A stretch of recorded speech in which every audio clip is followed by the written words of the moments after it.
नमस्कार। आज दिनांक 2 नोव्हेंबर 2014। आजची तिथी कार्तिक शुद्ध दशमी, वार रविवार। सिटी न्यूजच्या प्राइम टाइम बातमीपत्रात प्रेक्षकांचं हार्दिक स्वागत। बातमीपत्राची सुरुवात करूया सुविचार मालेने।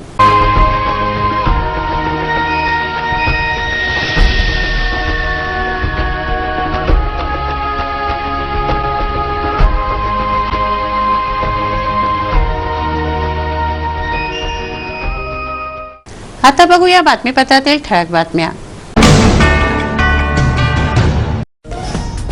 धनराज लेनमधील खुनाचं रहस्य उलगडलं। शिल्लक कारणावरून सय्यद जावेदवर चालवला होता चाकू, आरोपी अल्पवयीन।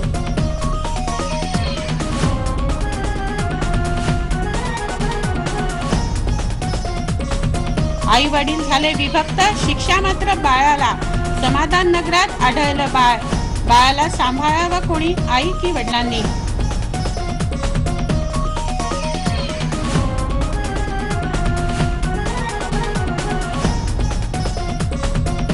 सांगाणी नगराची कथा व व्यथा, गलिच्छपणाला कंटाळले रहिवासी, झाडातून गेलेल्या विद्युत तारा ठरत आहेत धोकादायक।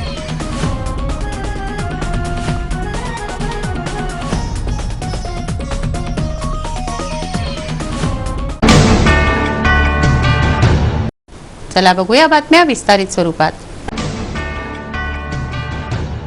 आता बातम्या गुन्हेगारी जगताच्या, अर्थात क्राइम वॉच।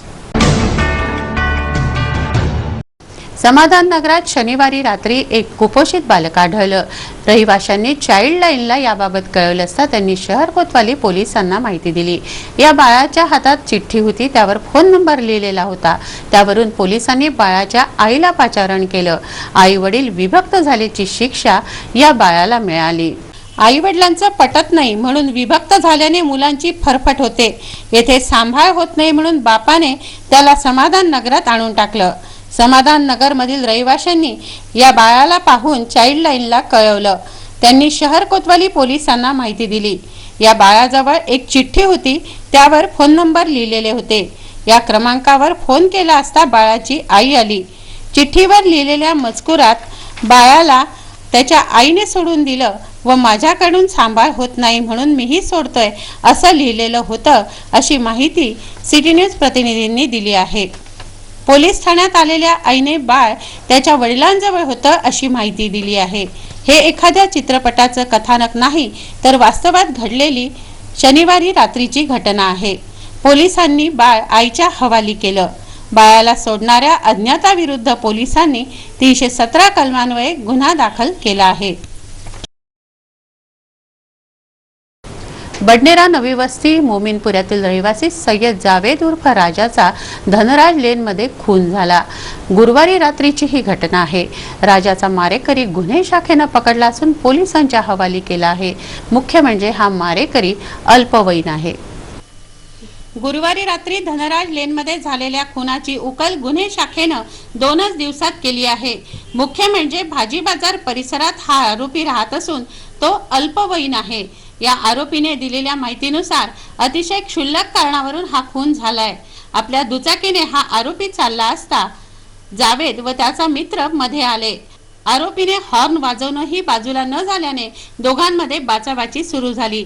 त्या दरम्यान जावेदची बॅग खाली पडल्याने तो ती घेण्यासाठी वाकला असता जावेद आपल्याला मारणार अशी शंका अल्पवयीन आरोपीला आली व त्याने चाकूने हल्ला चढवला। या हल्ल्यापासून बचाव करण्यासाठी जावेद पळाला। तो धनराज लेन मधील हनुमान मंदिराजवळ पडला। सय्यद जावेद हा बडनेरा नवी वस्ती मोमीनपुराचा रहिवासी आहे। पोलिसांनी या अल्पवयीन आरोपीची MH27 AZ 3720 क्रमांकाची गाडी जप्त केली आहे। गुन्हे शाखेचे निरीक्षक आत्राम यांच्या नेतृत्वात API उपाध्ये दिलीप दुबे, निलेश जुगारे, संजय, संतोष, सुभाष पाटील, पंकज यादव, दीपक यांनी ही कारवाई करून आरोपीला कोल्हापुरी गेट पोलिसांच्या हवाली केलाय।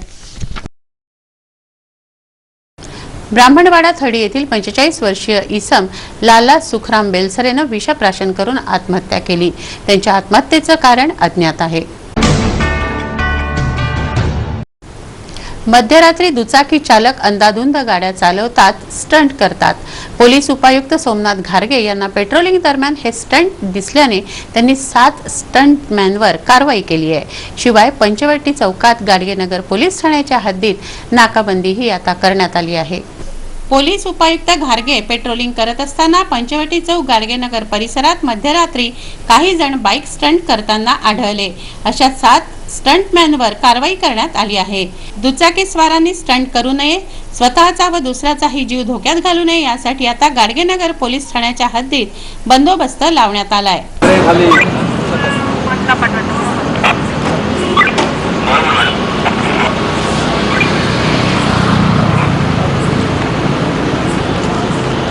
बातमीपत्रात टाकूया सामाजिक व राजकीय घडामोडींवर एक नजर।